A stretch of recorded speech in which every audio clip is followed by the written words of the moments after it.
Hey everyone, this is a piece by Ellen Meiksins Wood from the Marx Revival, Key Concepts and New... Sorry, what the hell is this thing called? Alright, well, let's see. It's called The Marx Revival, Key Concepts and New Interpretations. It's edited by Marcello Musto.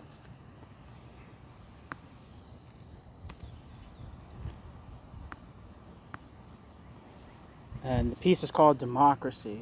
So it's the entry, Democracy, in the book, Marx Revival, edited by Marcello Musto, and it's by Ellen Meiksins Wood.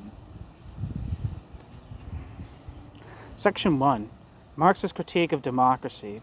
Quote, "The Marxist critique of a bourgeois democracy," end quote, wrote Ernest Mandel, quote, "starts from the idea that this democracy is formal because the workers do not have the material means to exercise the rights which the bourgeois constitutions formally grant all citizens," end quote. Ernest Mandel being one of the key representatives of what you'd call orthodox Trotskyism.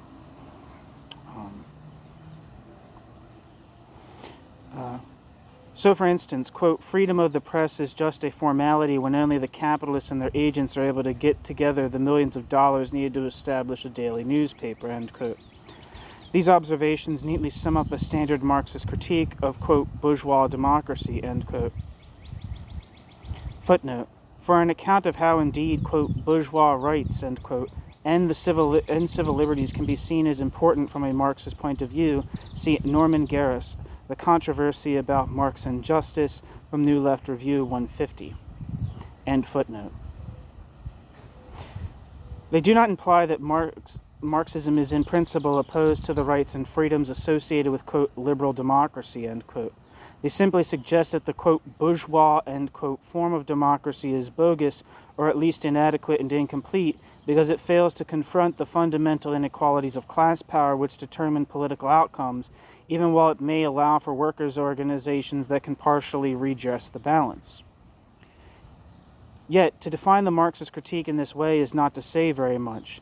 The question we are canvassing here is not how a socialist democracy might be conceived by Karl Marx, but rather what Marx has to teach us about the kind of capitalist democracy in which we live, and on this score there is much more to be said. The proposition that political processes and, quote, "bourgeois democracy," end quote, are, for better or worse, and to greater or lesser degrees, affected by class inequalities is, as far as it goes, hard to dispute. But it is scarcely enough to distinguish Marxism from other accounts of how liberal democracy works in capitalist societies marked by huge disparities of wealth. If Marxism had nothing more to tell us than that political processes are shaped by differences of wealth, there would be little point in turning to Marxist analysis for illumination on the workings of contemporary democracy. Footnote. See, for example, A. Gelman, L. Kenworthy, and Y.S. Sue, Income Inequality and Partisan Voting in the United States. End footnote. Nor is it even enough to say that Marx went far beyond his contemporaries, or for that matter, political analysts in our time, in exposing the realities of class power and their effects on politics.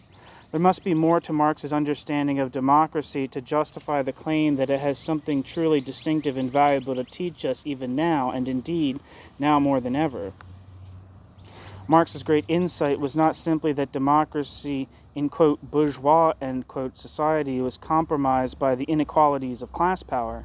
If anything, Marx was keenly aware that there had never before, at least since ancient Greek democracy, existed a form of society in which inequalities of wealth had less effect on political outcomes than they did in societies with certain civic rights and liberties that we associate with liberal democracy. The kinds of rights and liberties that allow the laboring classes to form their own organizations and exercise their, quote, "freedom of the press," end quote, to create and disseminate their own newspapers. Never before had working class organizations exercising, quote, "bourgeois," end quote, freedoms of speech and association had such direct and significant effects in the political domain. Without that conviction, Marx would hardly have been urging working class movements to take advantage of the available possibilities in their own political struggles. It was never Marx's purpose to belittle the importance of these liberal rights and liberties or their usefulness to working classes. On the contrary, Marx was from the start a passionate defender of such liberties, and his socialism emerged out of a growing realization that the liberties he sought to defend required something more than democratic legal forms and political rights abstracted from the realities of social power. But nor was it his intention simply to demonstrate that the political effects of inequality were actually worse than they looked. The distinctive force of Marx's critique must be found somewhere else. Had Marx lived to see the modern welfare state promoted and sustained by workers' movements and the social democratic parties representing them, Marx would still have regarded the socialist struggle as far from complete. But there was nothing in his view of liberal democracy that would have forced Marx to deny the possibility of such achievements. There's nothing particularly mysterious about how modern liberal democracy has been able to sustain advances of this kind. What requires explanation is why, even with enfranchised working-class majorities, social reforms have not advanced further, why social iniquities have remained so intractable, why economic inequalities have not diminished but grown deeper, why the social gains of the welfare state are, as we have learned with particular emphasis in the neoliberal era, so vulnerable and precarious. For centuries since classical antiquity, dominant classes feared and resisted political democracy. It seemed to them self-evident that granting political rights to the laboring majority would threaten inequalities of property and privilege. Yet even though working-class struggles have made great advances, modern democracy has proved unfounded the fear that private property and inequality would be gravely endangered. In fact, economic inequalities are once again increasing. Whatever other explanations are on offer, it is surely worth asking what there is about modern democracy that has made it so consistent, both in theory and in practice, with the grossest inequalities of wealth and power. An answer can be found in Marx's analysis of capitalism. It is here, even more than in his expressly political writings, that he exposed the limits of liberal democracy, which have less to do with who wields political power and how, or in whose particular interest, than the scope of political power, and what falls within political power's reach, and what remains beyond political power's boundaries. It soon becomes clear that the complex relation between political and economic power in capitalism demands a redefinition of democracy, not only to correct the imbalances of class inequality, but also to extend the reach of democratic power, including, quote, liberal, end quote, democratic principles of civil rights and liberties. Section 2. The changing meanings of democracy.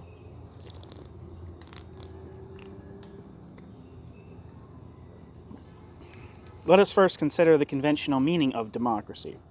Literally, democracy means the rule of power of the people, the demos, which in its original Greek usage means the quote, people, end quote, not simply as a political category, but as something like a social class. Aristotle, for instance, defined democracy as a constitution in which the, quote, sovereign authority is composed of the poorer classes and not of the owners of property, end quote. Aristotle, the Politics of Aristotle. End footnote. This, quote, democratic, end quote, constitution, of course, excluded slaves and women who were denied the rights of citizenship. But the possession of political rights by the free laboring poor was enough to constitute a democratic polity, in contrast to an oligarchy, quote, where those who have property are the sovereign authority, end quote. And each form of polis would pursue the particular interests and the particular conceptions of justice upheld by that polis's dominant social group.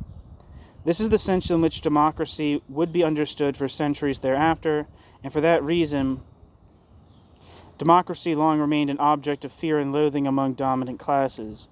Yet eventually the designation, quote, democratic, end quote, would become the highest praise in the political vocabulary, which even the rich could happily claim for themselves. This transformation was, to be sure, a consequence of long and bitter popular struggles by those deprived of democratic rights, but it also entailed a change of meaning that would have been incomprehensible in ancient Greece or even early modern Europe. The meaning of the word democracy was, first, transformed by the U.S., quote, founding fathers, end quote, who effectively redefined both its parts, the demos, or people, or the kratos, of power. At first, the founding fathers were not at all inclined to describe their preferred form of government as a democracy. The founding fathers called their chosen form of state a republic, in explicit opposition to democracy as democracy was then understood. But in the heat of the constitutional debates, the founding fathers made a rhetorical shift. The founding fathers began to describe their, quote, republic, end quote, as a, quote, representative democracy, end quote. Footnote. The idea of, quote, representative democracy, end quote, as it relates to the U.S. Constitution is generally traced to the Federalist Papers, especially number 10, written by Madison in 1787, and number 35, written by Hamilton in 1788. See Alexander Hamilton, James Madison, and J.J., the Federalist Papers. End footnote. In the process, the demos lost its class meaning and became a political category rather than a social category, and kratos was made compatible with the alienation of popular power, the opposite of what kratos had meant to the ancient Athenians. This was so not simply because of the very idea of representative democracy would have been alien to Greek democrats, for whom the essence of democracy was direct and active citizenship, a share for the demos in public deliberations. More important is how representation itself was conceived by Federalist leaders like James Madison, who lived from 1751 to 1836, and Alexander Hamilton, 1757 to 1804. The object of representation for the, quote, founding fathers, end quote, was not to give a political voice to the majority, but rather to distance an already enfranchised people as much as possible from political power. As in ancient Greece, slaves and women were excluded, but unlike Athenian democracy, the U.S. redefinition was meant to dilute or to filter popular power, including the power of male citizens who constituted the, quote, people, end quote, the political nation, with the intention of placing a protective screen of representatives between the private citizen and public power. Footnote. This is the key point of Madison's argument in Federalist 10 that the new Constitution would guard against the effects of a, quote, majority faction, end quote. End footnote. By the 19th century, democracy would be increasingly identified with liberalism, shifting the focus away from the idea of popular power towards the limitation of state power by civil liberties and constitutional rights. Democracy came to be treated as an extension of constitutional principles rather than as an expansion of popular power. Even while accepting that political progress might, and perhaps even should, inevitably include the extension of the franchise, liberalism tended to place the emphasis not on the elevation of the common people, the demos, to new heights of social power, but rather on the limitation of political power, protection against tyranny, and on the liberation of the individual citizen from the state, from communal regulation, from traditional bonds and identities. The heroes in this story were not the levelers, or the Chartists, or the trade unionists, or socialists, or suffragettes, or any of the others who have for centuries struggled for people's power. Instead, the heroes of this historical narrative were the propertied classes who, in pursuit of their own class interests, typically against intrusions by an overweening monarchical state, brought us advances such as the Magna Carta and the so-called Glorious Revolution of 1688 in England. The emphasis on civil rights and liberties did not mean that democracy could be claimed to exist without an extension of the franchise. Although the word, quote, democracy, end quote, would certainly be used to characterize states with less than universal suffrage, a state might be described as a, quote, democracy, end quote, even where half the population, notably women, were excluded. It generally implied a more inclusive franchise beyond the traditional limits of wealth or noble birth. What distinguished modern forms of, quote, liberal democracy, end quote, were that political rights no longer had the same salience as they did in ancient Greece. In the ancient world, political and economic power were so inextricably connected that, when the common people did achieve political rights, as they had in ancient Greek democracy, they would be freed from the most common forms of exploitation, such as slavery, serfdom, or debt bondage. which depended on the legal or political subordination of laboring classes to legally and politically privileged classes. To grant peasants and other direct producers a share in political power was at the same time, and inseparably to weaken drastically the exploitative power of wealthier, appropriating classes. Producing classes in the ancient democracy not only had unprecedented political rights, but at the same time, for the same reason, an unprecedented degree of freedom from exploitation in the form of tax and rent. So the significance of democracy was political and economic at the same time. Footnote. So I missed this footnote, so it's not directly connected to what it's referring to. But the footnote says, the liberal limitation of popular political power, even in the context of expanded political participation, is especially evident in John Stuart Mill's On Liberty, which asserted the need for protection against the, quote, tyranny of the majority, end quote. John Stuart Mill's On Liberty. End footnote. This is no longer true in modern democracy. By the 19th century, at least in the more well-developed capitalist economies, the power of economic exploitation no longer depended on direct coercive power derived from legal or political standing. Capitalists and workers could, and eventually would, be free and equal in juridical terms, and unlike slaveholders or feudal lords, the capitalist employer's power to appropriate the surplus labor of workers did not require the workers' legal or political subordination. This meant that, while dominant classes would continue to fear that their interest in property would be endangered by an extension of the franchise, and while universal political rights were never freely granted by dominant classes, but required long and bitter struggles, it became possible for the rich and powerful, however grudgingly and belatedly, to accept the inclusion of the working class in the political nation. The abstraction of political rights from social inequalities and economic domination would be acknowledged in a different way by workers themselves. Although the battle for political rights was far from over in the 19th century, by the second half of the century, especially in England, where there existed a mass proletariat, industrial capitalism was sufficiently advanced that capital had gained control of the workplace and the labor process. Footnote.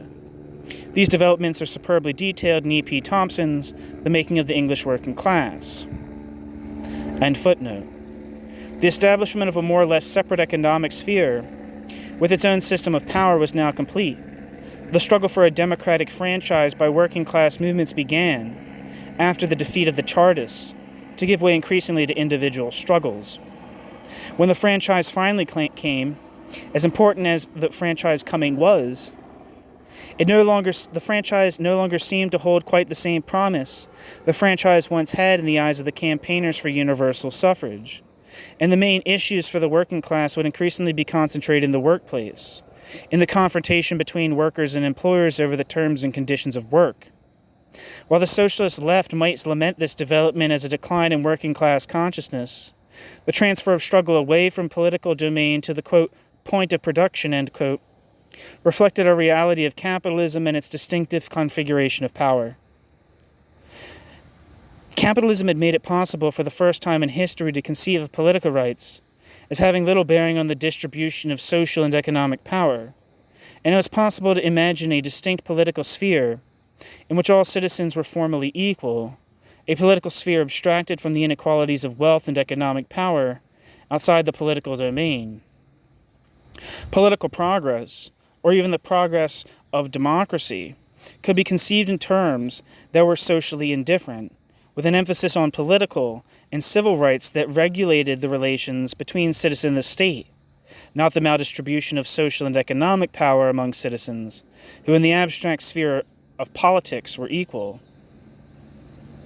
This formerly separate political sphere had as its corollary and its necessary condition an equally separate, quote, economy, end quote, which became the subject of a new mode of theorizing, the, quote, science, end quote, of economics. Footnote. For more on the formal separation of political and economic spheres, see Ellen Meiksins Wood, Democracy Against Capitalism, published by Cambridge University Press in 1995. End footnote.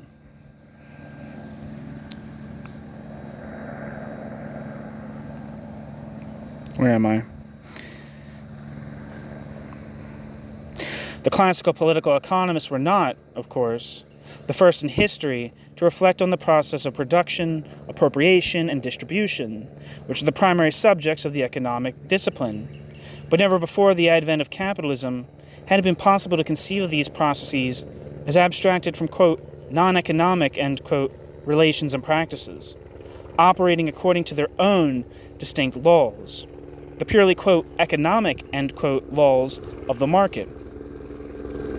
It had never before been possible to conceptualize a, quote, economy, end quote, with its own forms of coercion, to which political categories seem not to apply. The, quote, laws of supply and demand, the production and distribution of goods, or the formation of wages and prices, could, for the purposes of economic, quote, science, be treated as impersonal mechanisms, and human beings in the economic sphere could be perceived as abstract factors of production, whose relations to each other were very different from the relations of power, domination, and subordination that define the political sphere, the sphere of rulers and subjects, or citizens and states.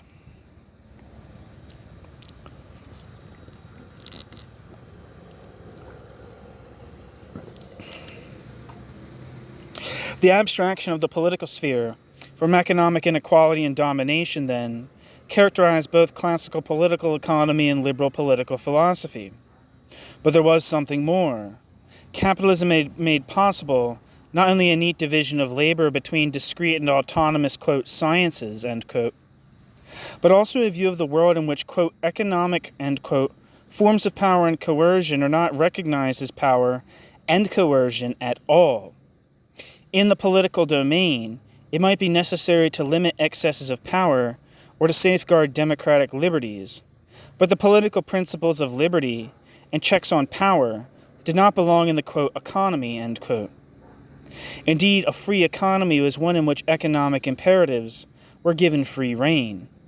The essence of the capitalist, quote, economy, end quote, is that a very wide range of human activities, which in other times and places were subject to the state or to communal regulation of various kinds, have been transferred to the economic domain, subjected not only to the hierarchies of the workplace, but also to the compulsions of the market, the relentless requirements of profit maximization and constant capital accumulation, none of which are subject to democratic freedom or accountability.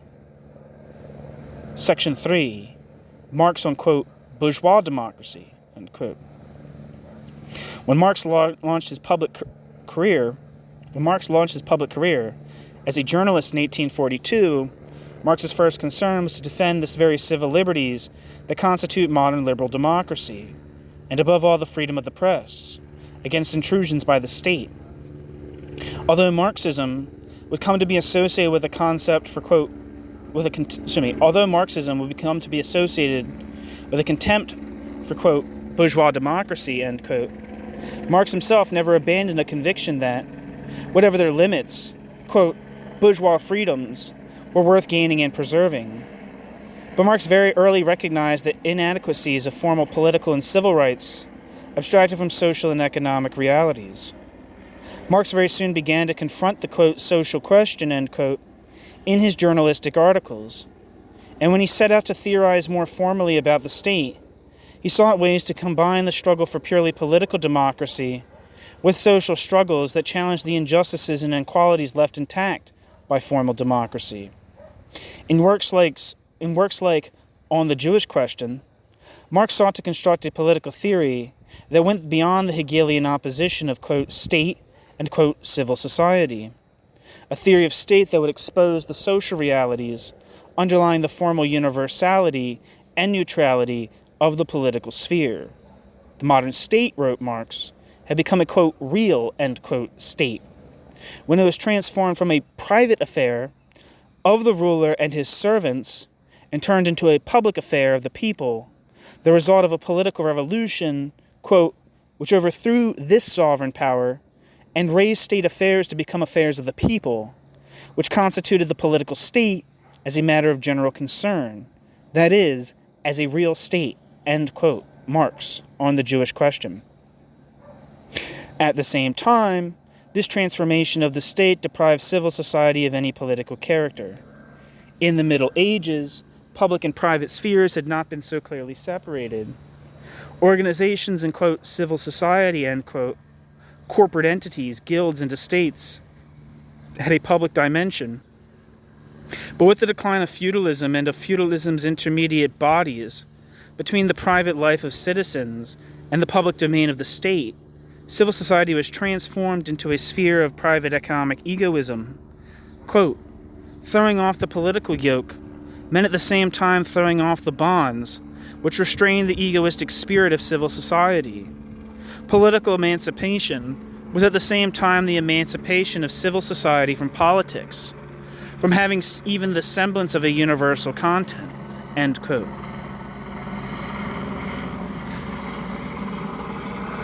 Marx. The general interest, in other words, was confined to an abstract political sphere, estranged from the everyday life of real human beings, who in the day-to-day world of civil society inhabited a sphere of egoistic and conflicting private interests.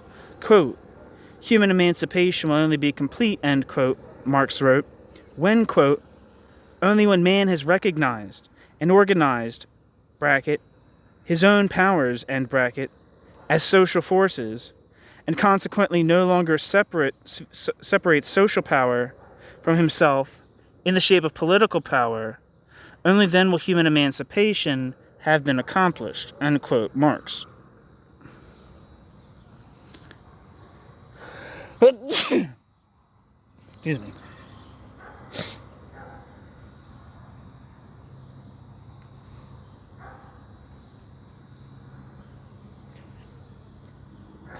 On the Jewish question. Marx was here, in abstruse philosophical terms, identifying the formal separation of economic and political that is unique to capitalism, which permits the confinement of, quote, democracy, end quote, to an abstract political domain, while leaving inequalities of wealth and the structures of class power untouched in the, quote, economy, end quote. It soon became clear to Marx that theorizing on the state could take him only so far in his quest for a more complete understanding of human, as against formally political, emancipation. A dissection of, quote, civil society, end quote, itself was required, and this would compel Marx to undertake what became his life's work, his critique of political economy and an analysis of capitalism.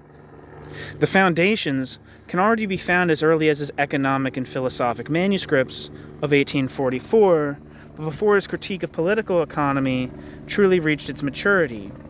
In 1857-8, in the Grundrisse, and finally in Capital, Marx actively participated in and continued to comment on contemporary political events in ways that would have wide-ranging implications for the Marxist understanding of, quote, bourgeois democracy, end quote.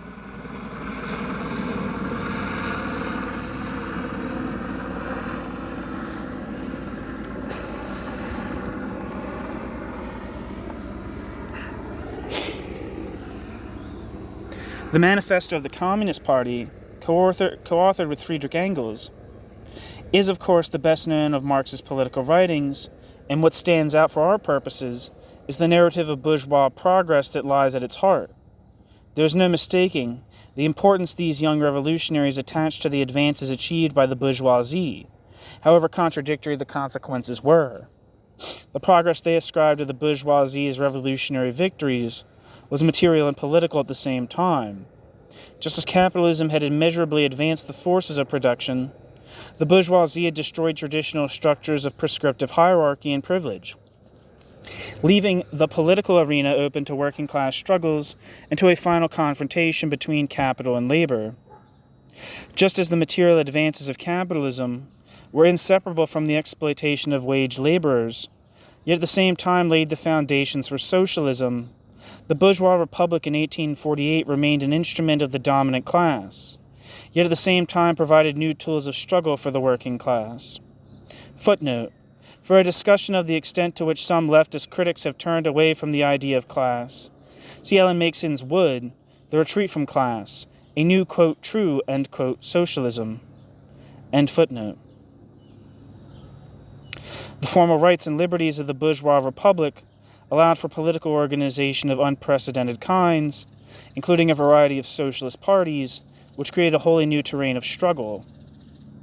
Almost 3 decades later, in a work that more clearly spells out his aspirations for a socialist democracy, he continued to emphasize the importance of, quote, bourgeois, end quote, rights and liberties in achieving the ultimate democratic goal. In Critique of the Gotha Program, Marx raised the question about the German Workers' Party program, including its, quote, democratic, end quote, demands. The party, Marx told us, demands a, quote, free state, end quote, but the German state was all too free, in the sense that an overbearing bureaucratic state, lacking precisely the kinds of, quote, bourgeois, end quote, democratic limits imposed on other modern states, freely imposed its will on the people. True freedom, quote, consists in converting the state from an organ superimposed upon society into an organ completely subordinate to society, and even today forms of state are more free or less free to the extent that they restrict the, quote, freedom of the state, end quote, end quote. Marx, Critique of the Gotha Program. To completely, quote, subordinate the state to society, end quote, would, of course, require revolutionary transformations of the underlying social relations, the structure of class power that dominates all spheres of social life, inside and outside the state. But Germany had hardly begun to restrict the freedom of the state. The German Workers' Party asserts its various democratic demands without acknowledging the, quote, all those pretty little gewgaws rest on the recognition of the so-called sovereignty of the people, and hence are appropriate only in a democratic republic, end quote. Also in the Critique of the Gotha Program. The implication is clearly that workers' parties in states without the bourgeois freedoms and popular sovereignty enjoyed by the Swiss or the Americans might do well to devote their revolutionary zeal to achieving them. As a prelude to any a truly socialist transformation. But even if Marx could envisage circumstances in which that avenue is blocked, and more revolutionary methods were immediately required, Marx could still foresee that the mechanisms of, quote, bourgeois democracy, end quote, might have something to teach a truly socialist society, even after the transitional, quote, dictatorship of the proletariat, end quote. Footnote. For a lengthy discussion of this much-debated top concept, see Hal Draper, Karl Marx's Theory of Revolution, Volume 3, the, quote, dictatorship of the proletariat, end quote. Put out by Monthly Review Press, 1986. Hal Draper being a very important socialist theorist associated with third camp socialism, which emerged out of the split in the American Socialist Workers' Party, the American wing of the Trotskyist Fourth International, which upheld a neither Washington nor Moscow line during the Cold War. And if you listen to this channel, you'll know that I put up a lot of things from this third camp tradition. I think they say especially insightful things, very interesting and insightful things.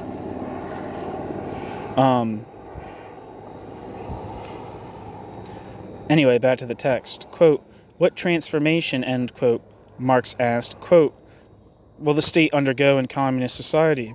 In other words, what functions will remain in existence that are analogous to present state functions?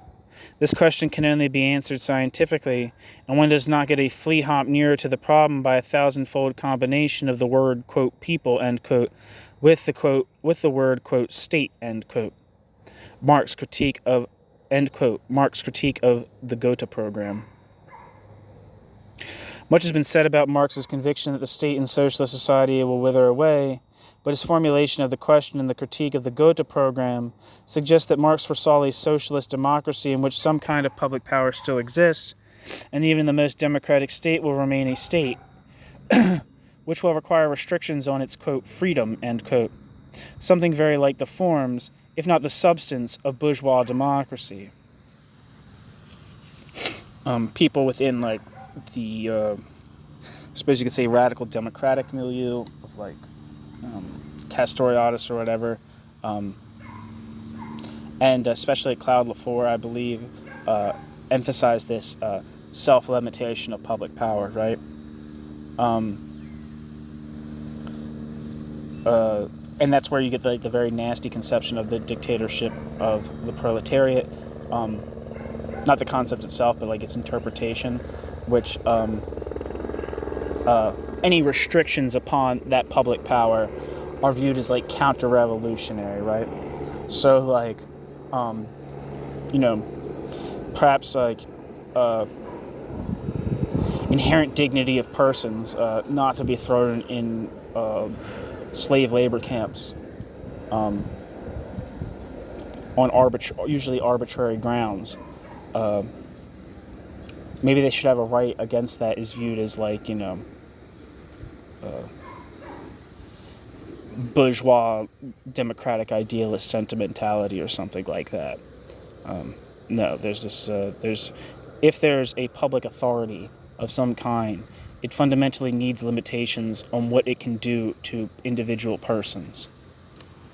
It doesn't have, it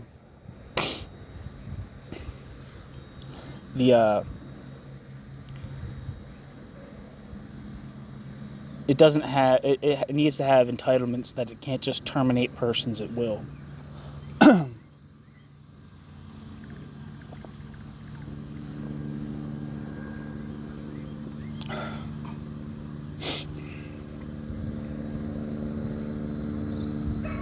Anyway, in the 18th Brumaire of Louis Bonaparte, Marx composed one of the most complex and incisive analyses of a particular political event, the coup d'etat of Louis Napoleon, who lived from 1803 to 1873, in 1851, replacing a bourgeois republic with a dictatorship.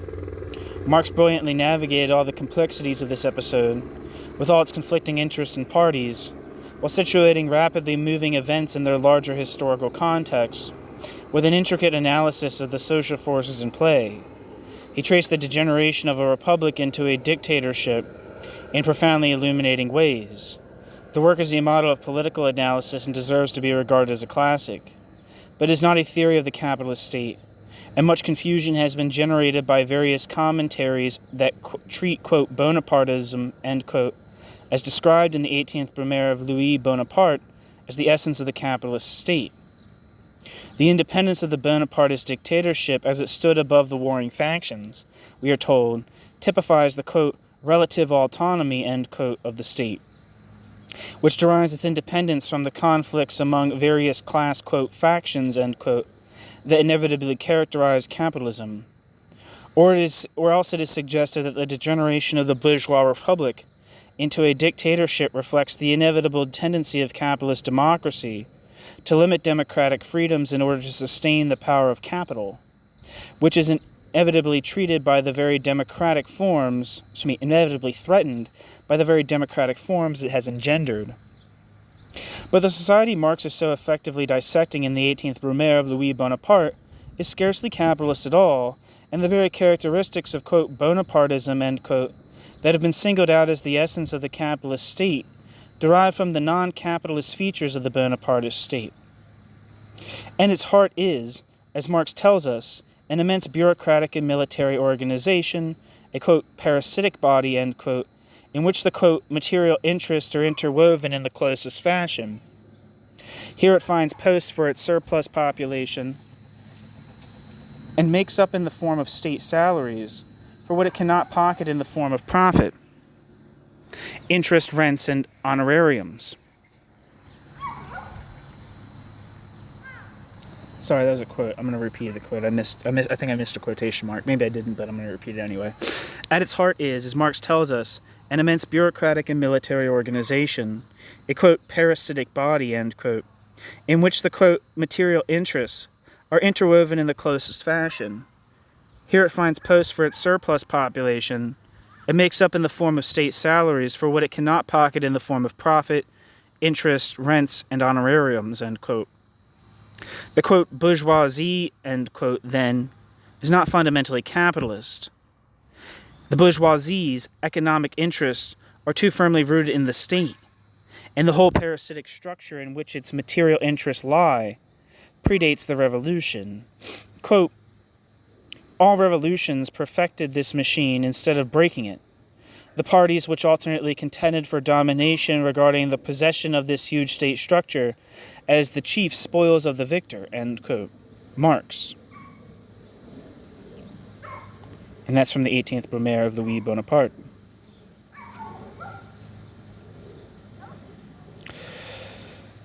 The class on which this structure rests, whose labor produces the material benefits derived from the possession of the state under Louis Bonaparte, no less than in the pre-revolutionary absolutist state, is not a capitalist proletariat, but, quote, the most numerous class of French society, the small holding peasants, end quote.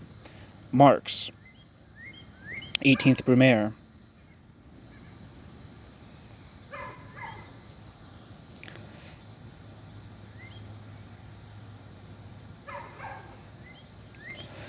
Section 4. From Politics to Political Economy. Whatever else we may learn from the 18th Brumaire of Louis Bonaparte, it does not reveal the secrets of capitalist democracy, nor did Marx claim that it did. But if this remarkable study of a, quote, bourgeois republic, end quote, in decline has little to do with the capitalist state, it is worth reflecting for a moment on why its incomparable insights into the passage from more democratic governance to tyranny have so little to tell us specifically about capitalist democracy. It may help to explain why Marx felt compelled to address fundamental questions about the politics of capitalism, from the problem of democracy in a new language of political economy, and not the old discourse of political philosophy or the kind of incisive political journalism at which Marx excelled. There is no doubt that democracy in capitalist societies can degenerate into far less democratic forms, and that, even if we leave aside the most dramatic examples of capitalist dictatorship from our own recent history, the maintenance of democratic rights and freedoms requires constant vigilance and struggle. But the 18th Brumaire of Louis Bonaparte is not a guide to capitalist democracy, precisely because the material interests of capital do not reside in the state, and capitalism does not inevitably require the dissolution of democracy in order to maintain the class power of capital. It is a social order that can, unlike any other system before it, sustain some kind of democracy without fundamentally threatening class domination. In every other society before capitalism, access to political rights was inextricably associated with economic power, and democracy by definition meant restrictions, not only on the powers of the state, but on the powers of appropriation, the economic power that gave dominant classes access to the labor of direct producers.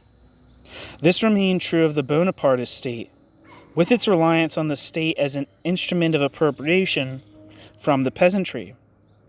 In contrast, it is indeed the, defining characteristic of capitalism that political and economic power are no longer bound together in this way. A society such as this, in which the legal and political forms of democracy can be secure, while the dominant class remains equally secure in its hold on property and access to the labor of others, is hard to explain in the language of political analysis. It requires the kind of political economy that Marx undertook in the Grundrisse and Capital. It would, then, be a mistake to understand Marx's critique of political economy as just a transfer of analysis from the state to, quote, civil society, end quote, or as an abandonment of politics for, quote, economics, end quote. Marx's analysis of capitalism does not simply represent a technical improvement in classical political economy. It remaps the whole social terrain, not only the, quote, economy, but the political domain. While Marx certainly offered alternative accounts of market mechanisms, the technicalities of wages, price and profit, what is most revolutionary about his analysis of capitalism is his analysis understanding of capitalism as a system of social relations. Capital, Marx told us, is not simply a quantity of material goods or instruments of production. Capital is, quote, a social relation of production, end quote. The economic categories of political economy are not just things or factors of production, but expressions of certain specific social relations. One major effect of this approach was to shed new light on the boundaries and relations between the, quote, economic and the, quote, political. While Marx certainly acknowledged that capitalism had created a historically unprecedented formal separation between these two spheres, the historical conditions that enabled the, quote, science, end quote, of economics, as well as the modern idea of formal democracy, his account of the, quote, economy, end quote, as a system of social relations had significant implications for how that formal separation should be understood. Just as the limitations of classical political economy are exposed by Marx's critique, the limited vision of liberal democracy is starkly revealed once we scrutinize it in Marx's terms. In his mature work on political economy, notably the Grundrisse and Capital, Marx redefined and elaborated the principles of historical materialism established in his earlier works such as the German ideology. Those principles do not begin with an abstract division between, quote, political and, quote, economic, state and civil society, or, quote, base and, quote, superstructure, end quote. The, quote, material, end quote, is itself social. It is constituted by, quote, practical activity, end quote, and social relations. The relations among human agents and between human agents and nature, in the process of obtaining the basic conditions of existence and social reproduction. In Capital Volume 3, Marx told us more about the nature of material relations and how they affect the conditions of social organization, both, quote, economic and, quote, political. Quote, the specific economic form in which unpaid surplus labor is pumped out of direct producers, reveals the innermost secret, the hidden basis of the entire social structure, end quote. And here there's a fundamental difference between capitalism and all preceding social forms. Footnote, Marx Capital, Volume 3. In other words, in every society before the development of capitalism, wherever exploitation existed, the capacity to extract surplus labor from direct producers depended on one form or another of direct coercion, on the military, political, and jurisdictional powers of the exploiting class. In most such societies, peasants were the main direct producers, and they remained in possession of the means of production, the land. The ruling classes that exploited them did so mainly by monopolizing political and military power, either through a centralized state, which extracted peasant surpluses in the form of some kind of tax or corvée labor, or they had some kind of hold on military and jurisdictional power, such as feudal lordship, which enabled them to extract surpluses from peasants who were in a dependent condition, such as serfs or peons, and were forced to forfeit surplus in the form of rent to their overlords. Economic and political power, then, were fused, and there was always a more or less clear division between rulers and producers, between those who had political power and those who did the society's labor. The primary difference between capitalism and all preceding social forms rests, for Marx, on its specific mode of exploitation and a distinctive relation between economic and, quote, extra-economic, end quote, power. The exploitative powers of capital do not depend directly on political or military force. Capitalists certainly need the state to support them, but the capitalist exploitative powers are purely economic. They can rely on economic compulsions, the propertylessness of workers, who are forced to sell their labor power for a wage just to obtain access to the means of production. Political and economic powers are not fused in the way they once were. It is for this reason that there exists in capitalism, as in no other system before capitalism, a distinct, quote, economic, end quote, sphere, formally separate from the, quote, political, end quote, domain, with its own system of compulsion and coercion, its own forms of domination, its own hierarchies, which fall outside the scope of democratic freedom as it is commonly conceived. The most immediately obvious manifestation of capital's control of the workplace and capital's unprecedented control of the labor process are capital's control of the workplace and capital's unprecedented control of the labor process. No feudal lord could regulate the peasant's labor as closely as the processes of work in capitalism are commanded by the dominance of capital and the requirements of capital accumulation, even where the rights of labor are most firmly entrenched and protected by powerful trade unions. Beyond the direct control exercised by capital in the workplace, there are the compulsions of the market through which capital allocates labor and resources.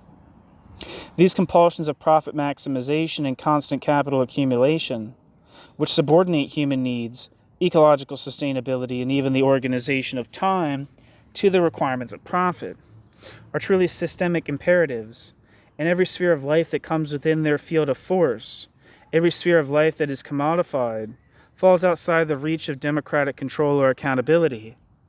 The systemic imperatives of capitalism do not require the legal or political dependence of workers, and the power of capital, together with, and through the medium of, market imperatives, dictates increasing aspects of human existence, even in the presence of universal political rights and legal equality.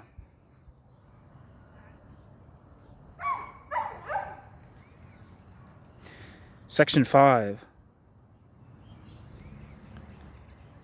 The political limits of capitalist democracy. Today's conventional conceptions of democracy, or democratic rights and liberties, rely on the formal separation of political and economic spheres in capitalism, which permits the formal abstraction of political democracy from social inequalities and economic domination. To devise a conception of democracy and democratic accountability that encompasses new forms of economic power and coercion requires an understanding of capitalism unavailable either to liberal political philosophy or to classical political economy, or indeed to modern economics or political science. It requires us to return to Marx. What Marx acknowledged as a, quote, real appearance, end quote, the formal separation of political and economic spheres specific to capitalism, Marx sought to go beyond that appearance to the underlying substance of the capitalist system, not simply as a separate economic mechanism, but as a total system of social relations, a new configuration of social power. Marx's analysis of capitalism as a system of social relations, and not just a mechanism of production and distribution, makes it clear that the capitalist system has created new spheres of power and new forms of domination which fall outside the scope of democratic freedom as it is commonly conceived. Marx's analysis makes it clear that there now exists a distinct, quote, economic, end quote, sphere, formerly separate from the, quote, political, end quote, domain, with its own system of compulsion and coercion, its own forms of domination, its own hierarchies.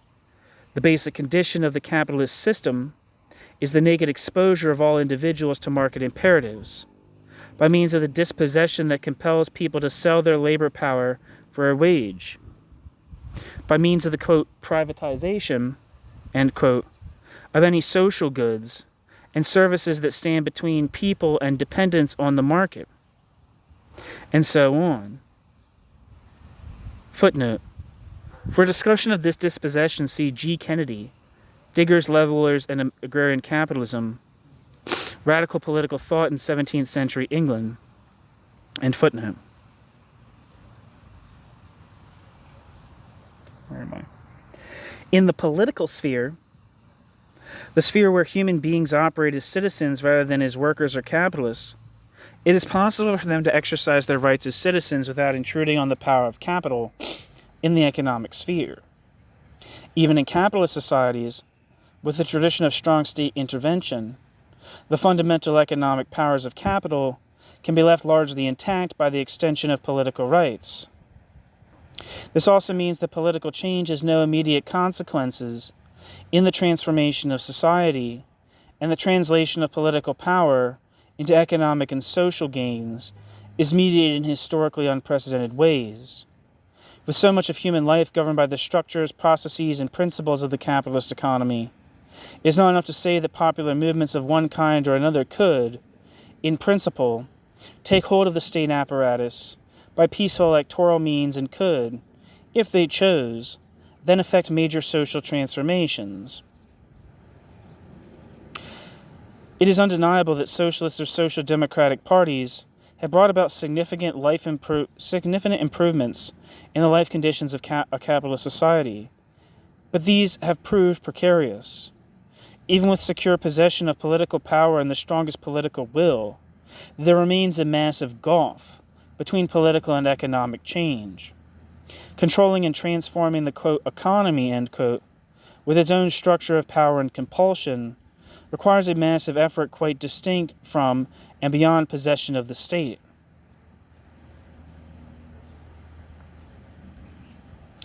But even if a thorough social transformation seems a distant prospect, to acknowledge that capitalism is not just an economic mechanism, but a distinctive configuration of social power suggests an immediate political program. The extension of familiar, quote, bourgeois, end quote, democratic principles into domains as yet untouched by them. Political and civil rights, as they are understood in today's, quote, liberal democracies, end quote, are aimed above all at limiting the power of the state and protecting individual rights and freedoms against arbitrary power.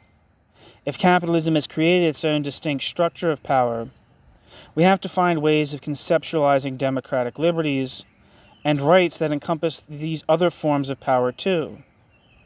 While working class struggles have established certain limited rights against the powers of capital, above all the rights to form unions, we have hardly begun to apply democratic principles to capital and the compulsions of the market. This is not a question of creating safety nets, nor is it simply a question of regulating markets, nor is it even only, as important as this is, a matter of correcting the gross inequalities that the capitalist market inevitably produces. To assert our autonomy, not only in relation to state power, but also in relation to the power of capital, means bringing democracy not just to the workplace, but also to spheres of life where it is now excluded by market imperatives. It means recognizing that the market is not simply a sphere of freedom, opportunity, and choice, but a domain of power, which imposes its imperatives on every sphere of human life and compels us to act in ways damaging to our own well-being and to the environment, in the interest of profit maximization and capital accumulation. The market is, in other words, a limitation on our democratic freedoms. A democratic challenge to this form of domination, this limitation of our freedom, means detaching as much of human life as possible from the compulsions of the market. That is, in other words, it means to de-commodify. Today, all advanced capitalist countries and many developing countries enjoy universal political rights. They have what we call democracy. Footnote: to the extent to which even formal democracy can be seen to be failing in a society like the United States, see N. Wood, Tyranny in America, Capitalism and National Decay, 2004. End footnote.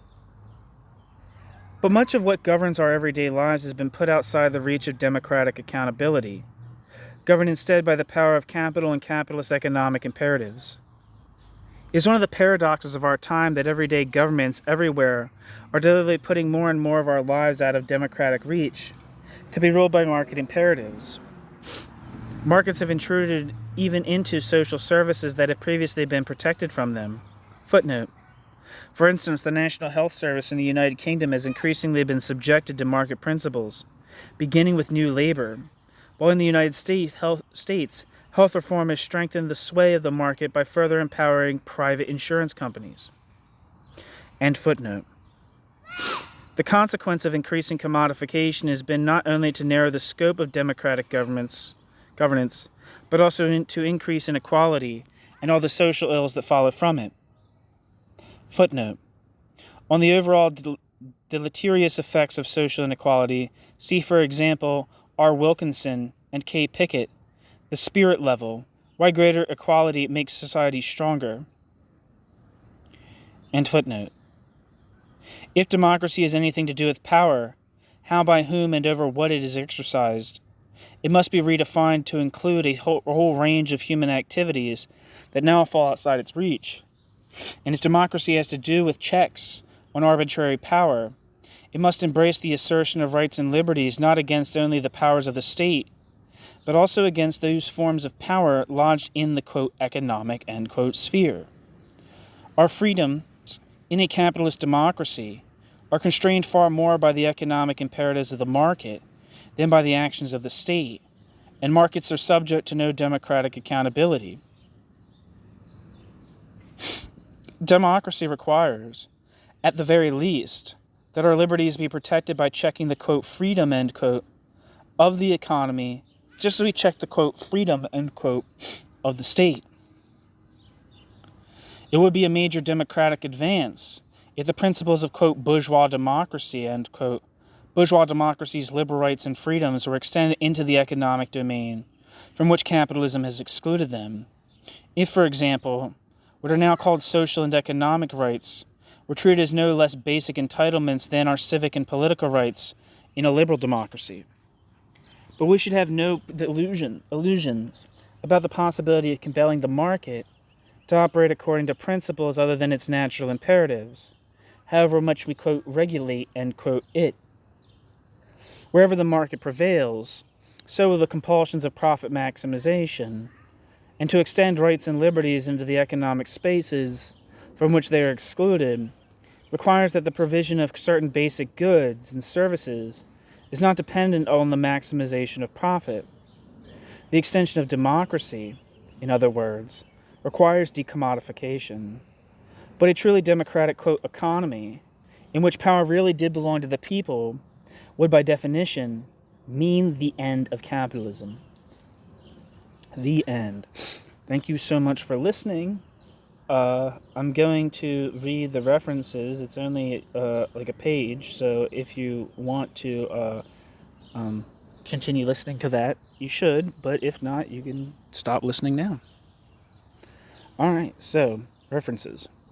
Aristotle, The Politics of Aristotle. This is an edition published in 1946.